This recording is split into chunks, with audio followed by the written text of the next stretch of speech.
राजा विक्रमादित्य के गुणों का बखान करने के लिए उनके सिंहासन से इस बार तीसरी पुतली निकलती है। वह राजा भोज को विक्रमादित्य की भाग्य और पुरुषार्थ की कहानी सुनाती है, जो इस प्रकार है।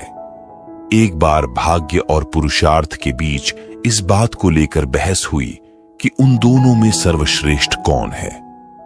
भाग्य ने कहा कि हर किसी को जो भी मिलता है वह भाग्य से ही मिलता है।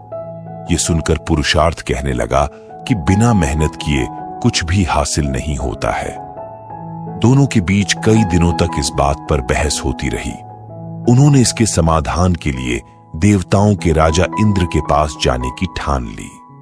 दोनों इंद्रदेव के पास पहुंचकर इस सवाल का जवाब मांगने लगे, लेकिन मामला गंभीर होने की वजह से देवराज को भी कुछ समझ नहीं आया।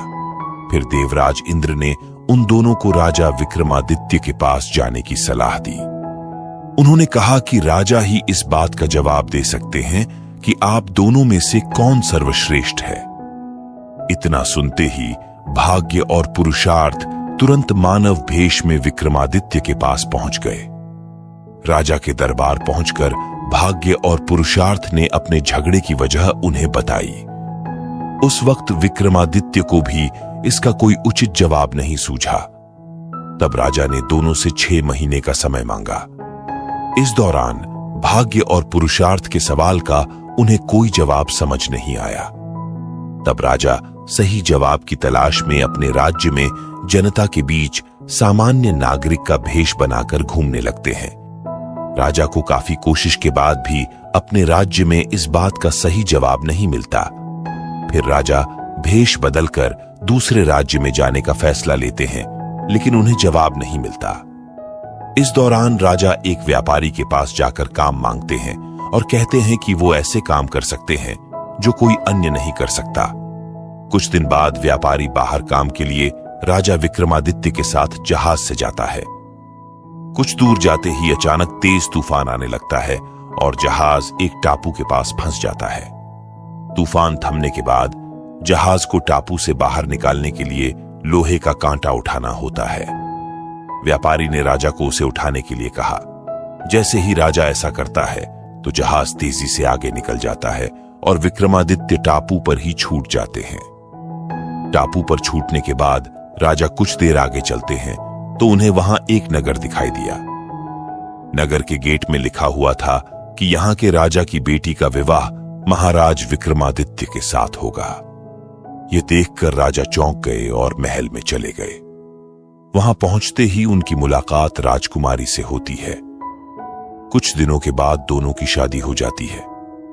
महल में कुछ दिन बीताने के बाद राजा विक्रमादित्य अपनी पत्नी व राज्य की राजकुमारी को लेकर अपने राज्य की ओर निकल जाते हैं। रास्ते में राजा की भेंट एक सन्यासी से होती है। वह सन्यासी चमत्कारी माला व एक छड़ी राजा को देता है।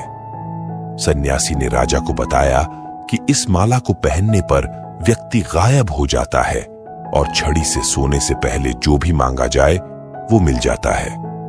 राजा सन्यासी को उपहार के लिए धन्यवाद कहते हैं और आगे बढ़ जाते हैं।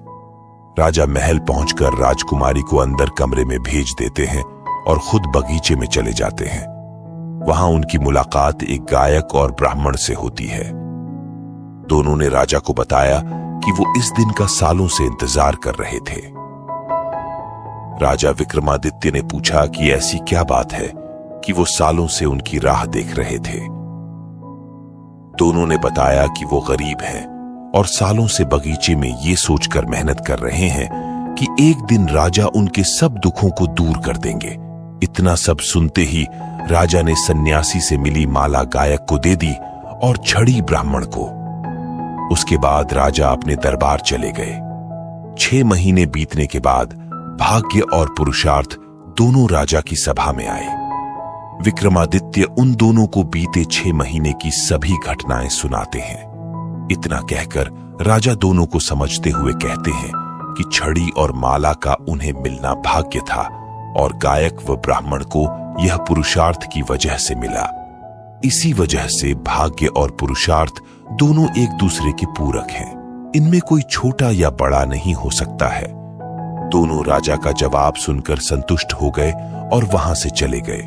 इतनी कहानी सुनाकर पुतली राजा विक्रमादित्य के सिंहासन से उड़ जाती है। कहानी से सीख कोई भी बड़ा और छोटा नहीं होता। हर चीज और हर कर्म का अपना महत्व होता है।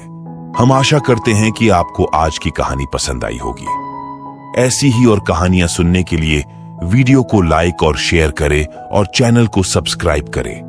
मिलते हैं कल की वीडियो में। अब कल सुनते हैं अगली पुतली क्या कहती है राजा भोज से।